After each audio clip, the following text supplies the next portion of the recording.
Hi friends, అందరికీ ఒకటి మంచి ఆఫర్ పీస్ చూపిస్తున్నాండి. ఆల్ ఓవర్ వర్క్ డిజైన్ ఇది వచ్చేసి మెరూన్ కలర్ బ్లౌజ్.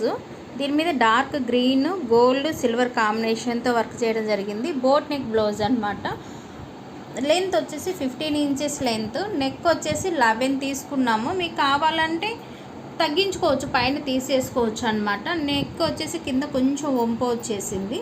మనకి ఇక్కడ వచ్చేసి బటన్స్ పెట్టేసుకోవచ్చు అన్నమాట. ఇక్కడ ఓపెన్ చేసేసి ఇక్కడ బటన్స్ పెట్టేసుకోవచ్చు. పైన వచ్చేసి పైపింగ్ అనమాట. ఇక్కడ పైపింగ్ తీసేసుకొని ఇక్కడ మనం ఒక 2 ఉక్సులు పెట్టేసేసుకోవచ్చు, సరిపోతుంది. ఇది మొత్తం వచ్చేసి లూజ్ అంటే మనం ఎంతైనా పెట్టుకోవచ్చు అండి, ఇబ్బంది లేదు. మామూలుగా అయితే మేము 20 ఇంచెస్ లూజ్ తీసుకున్నాం, అంటే రౌండ్ మీద 40 వస్తుంది. బ్లౌజ్ లెంత్ వచ్చేసి 15 ఇంచెస్. చూడండి ఎంత బాగుందో. ఓన్లీ ఇది 1500 మాత్రమేనండి. హ్యాండ్ లెంత్ వచ్చేసి మనకి